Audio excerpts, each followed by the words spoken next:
We head to Orange Farm in Johannesburg, where project owners who received land from the Transvaal Provincial Authority decades ago are still waiting for title deed applications to be fulfilled by the City of Johannesburg.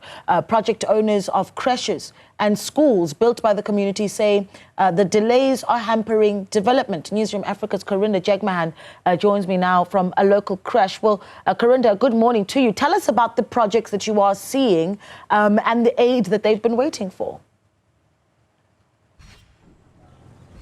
Certainly. From early this morning, I've been in conversation with some of the women who are the project owners of creches, community schools, churches as well, that were built with their own funds that were donated by community members as well, collected in order to have development in this area. And decades ago, prior to 1994, this area was run by the Transvaal Provincial Administration. Project owners received land parcels like this one and began developing creches, community schools and churches. But decades later, like you mentioned, the absence of a title deed to own this land hampers development of important creches that essentially provide services at a minimal rate for residents who are struggling amid socio-economic issues. One of the project owners is Ms. Thandeka Mlaza. Thank you so much for speaking to us. You are the owner of Orange Farm Day Care Center. You built this back in 1997 when you got the permits from the Transvaal Provincial Administration. Tell me about your challenges since then.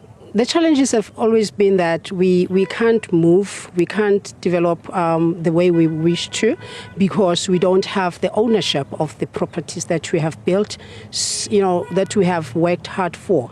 We have built structures, we're given the land, but the structures that we have built, they are regarded as illegal by the JPC or the City of Joburg, because we don't have titles. Therefore, we cannot have proper buildings, plans that are approved. That is all because we don't have the titles, or we don't have lease, we don't have nothing. So we're saying the development is being hampered by the lack of help from our City of Johannesburg. We therefore say, let them allow us to prosper, let them allow us to develop these properties, because our community needs these properties for the education of their kids. So if they allow us, that would be saying they are giving us the title deeds for these properties, which is exactly what we need. We need to be entitled as the owners of these properties, because we have worked so hard. The government is not doing anything to help us in terms of building up the structures. They just leave you in the land that is vacant, that has nothing in it, and you are expected to build. At the end of the day, they tell you that you have built illegal structures on our property.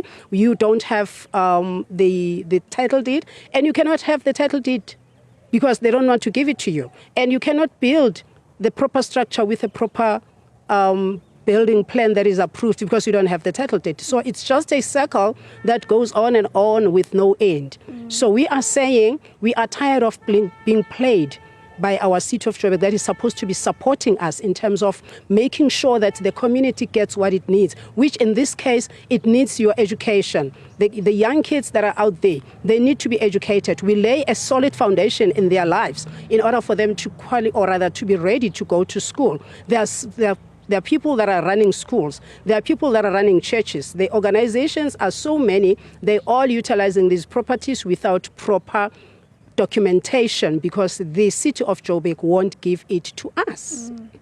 So it's red tape that's hampering your development of an important institution. I know you've said you've even assured the safety of this environment currently for the children here. Going forward, tell me about just the back and forth, because your application goes back to more than 10 years ago to get the title deed for this land. The application that we have made that we put into your City of Joburg through the JPC, it's been sitting there. The application was for the lease, because they told us that they cannot sell these properties to us because these properties are regarded as community facilities, therefore cannot be given to an individual. We are saying give them to our organizations. So the applications that we have made, I for one, for this property, I have made an application more than 10 years ago that it was for a lease. Up to this date, They haven't given us anything. We were made to pay the application fee, which was about 3,000 rand. We're made to believe that we will get the lease. There's nothing. There's absolutely nothing, let alone the title deed. The title deed, it's supposed to give us the right to the ownership of this property, but they won't give us anything. So we are operating here, and they tell us that we have put illegal structures on their property, yet they're not building on these properties. They could not build because they said they don't have money to build creches. We came up with the idea of setting up creches for the kids to get a place to be kept to be kept safely, and also to be provided with meals for a day and be provided with education. But they're not coming to play. They're not doing their part as the City of Joburg. Unfortunately, that is the situation. Ma'am Thandeka, thank you so much for sharing your story with us, and we're going to actually be here for the day speaking to some of the other project owners who are women who said that they developed these projects to build up their community. Like we hear from Ma'am Thandeka Mlaza, she says that without such a creche, the nearby Mbali Combined School, which is also community built, there wouldn't be education facilities for children. If the City of Johannesburg or government is not providing this for the community, they are providing this, but they can't move forward to further develop if they don't have a title deed. And so that is one of the major issues here. And of course, as we continue speaking to some of the women here, we also look at the issue of land parcels going back to decades ago and what was promised with regards to who should own land, at least here in Orange Farm. Yeah. Karinda, our reporter there speaking to us from Orange Farm. Thank you so much for that update.